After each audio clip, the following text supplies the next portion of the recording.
प्रदेश की राजनीति में इस वक्त कुछ बड़ा पक रहा है, कुछ ऐसा जो बंद कमरों में तय हो रहा है, लेकिन जिसकी आहट लखनऊ के सत्ता गलियारों से निकलकर दिल्ली तक सुनाई दे रही है। सवाल बड़ा है, क्या बीजेपी में सब कुछ सामान्य है या फिर अंदर ही अंदर 2027 और 29 की सबसे बड़ी राजनीतिक पटकथा लिखी जा रही है। कभी मुख्यमंत्री आवास पर मैराथन बैठकें, कभी बीजेपी कार्यालय में रणनीति, तो कभी आरएसएस के साथ लगातार मंथन। लेकिन इसी बीच एक ऐसा घटनाक्रम हुआ है जिसने राजनीतिक जानकारों को भी चौंका दिया है।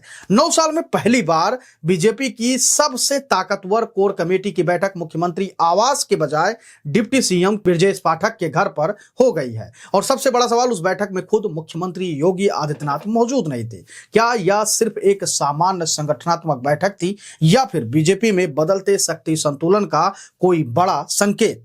क्या योगी मॉडल को बैलेंस करने की कोशिश हो रही है या फिर मिशन 2027 से पहले पार्टी अंदरूनी समीकरण साध रही है? राजनीतिक सूत्र कहते हैं कि मार्च महीने में ही मुख्यमंत्री योगी आदित्यनाथ 6 बार आरएसएस नेतृत्व के साथ समन्वय बैठक कर चुके हैं। 20 मार्च को सीएम आवास पर भी करीब 4.5 घंटे चली मैराथन बैठक में संघ ने मंत्रियों और विधायकों की कार्यशैली पर नाराजगी भी जताई थी। साफ कहा गया था कि संगठन और सरकार के बीच तालमेल की कमी का असर कार्यकर्ताओं के मनोबल पर पड़ रहा है। लेकिन इसके तुरंत बाद डिप्टी सीएम ब्रजेश पाठक के आवास पर कोर कमेटी की बैठक होना और उसमें संगठन के बड़े चेहरों की मौजूदगी यह संकेत दे रहा है कि बीजेपी अब सामूहिक नेतृत्व का नया संदेश देना चाहती है या फिर अंदरूनी असंतुलन को साधने की कोशिश हो रही है। और यहीं से शुरू होता है असली सस्पेंस। एक तरफ योगी आदित्यनाथ की लोकप्रियता लगातार बढ़ रही है। कानून व्यवस्था, बुलडोजर एक्शन और सख्त प्रशासन की वजह से उनकी छवि एक मजबूत प्रशासक की बनी हुई है। देश के कई हिस्सों में योगी की सभाओं में उमड़ रही भीड़ ने उन्हें बीजेपी के सबसे बड़े हिंदुत्व चेहरों में शामिल कर दिया है। यही वजह है कि राजनीतिक गलियारों में एक और चर्चा जोर पकड़ रही है कि क्या 2029 की राजनीति का बैकग्राउंड अभी से तैयार हो रहा है? क्या मोदी के बाद बीजेपी में अगली कतार के नेताओं की पोजीशनिंग शुरू हो चुकी है? और क्या इसी वजह से योगी आदित्यनाथ को लेकर पार्टी के भीतर अलग अलग खेमों की सक्रियता बढ़ रही है? हालांकि दूसरी तरफ तस्वीर का दूसरा पहलू भी है। आरएसएस लगातार योगी सरकार के साथ खड़ा दिखाई देता है। रक्षा मंत्री राजनाथ सिंह भी कई मौकों पर योगी की तारीफ कर चुके हैं और उन्हें देश का सबसे अच्छा मुख्यमंत्री भी बता चुके हैं। तो फिर सवाल और भी गहरा हो जाता है कि जब संघ का समर्थन है, केंद्रीय नेतृत्व की खुली नाराजगी भी सामने नहीं है, तो फिर ये अलग अलग जगहों पर हो रही बैठकों का संदेश क्या है? क्या यह सिर्फ चुनावी तैयारी है या फिर बीजेपी की यूपी में सत्ता को एक चेहरे से हटाकर टीम मॉडल की तरफ ले जाने का प्रयोग हो रहा है?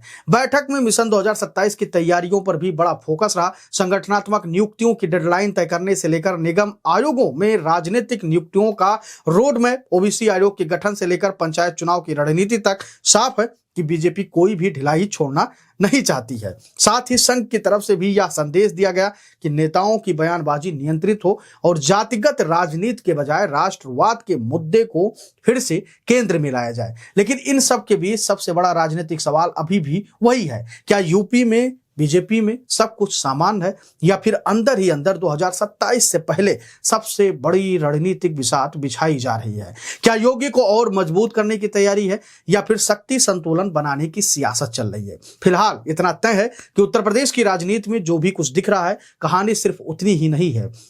असली कहानी उन बैठकों में छिपी है जिनके दरवाजे बंद हैं और जिनके फैसले आने वाले समय में यूपी ही नहीं देश की राजनीति की दिशा तय कर सकते हैं। क्योंकि डिप्टी सीएम ब्रजेश पाठक के यहाँ जो बैठक हुई उसमें प्रदेश अध्यक्ष पंकज चौधरी मौजूद थे, केशव प्रसाद मौर्य मौजूद थे, संगठन की तरफ से मौजूद थे लोग, और वहाँ पे अंदर बात हुई, भोजन किया गया, साथ में बैठकर तमाम संगठनात्मक चीजों पर चर्चा हुई, सरकार को लेकर बात हुई, राजनीतिक सूत्र कहते हैं। और योगी वहाँ पे नदारत थे, मानी योगी मुख्यमंत्री जो है वो वहाँ पे मौजूद नहीं थे। और इस तरीके की बैठक ब्रजेश पाठक के आवास पर 9 साल में पहली बार हुआ कि जब बीजेपी के तमाम जो बड़े चेहरे हैं, जो संगठन के बड़े चेहरे हों, एक ही छत के नीचे बैठे हों और मुख्यमंत्री योगी आदित्यनाथ ना हो। आप अपनी राय हमको जरूर दीजिएगा और बताइएगा कि जिस तरीके से राजनीतिक सूत्र कहते हैं कि ये 2027 की तैयारी कम 2029 की है कि मोदी के बाद आखिर कौन, उस सवाल का जवाब इस वक्त उत्तर प्रदेश की सियासत में चल रहा है। और लगातार राजनीतिक सूत्र कह रहे हैं कि योगी आदित्यनाथ को कमजोर करने की कोशिश इसलिए भी की जा रही है क्योंकि देश और प्रदेश में योगी आदित्यनाथ की लोकप्रियता लोकप्रियता दिन प्रतिदिन बढ़ती जा रही है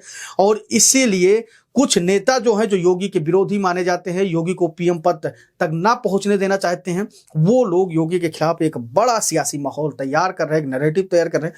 उसको लेकर आप क्या कुछ सोचते हैं? आप अपनी राय हमको जरूर दीजिएगा कमेंट सेक्शन में, क्योंकि आपकी राय हमारे लिए बेहद महत्वपूर्ण होती है। धन्यवाद।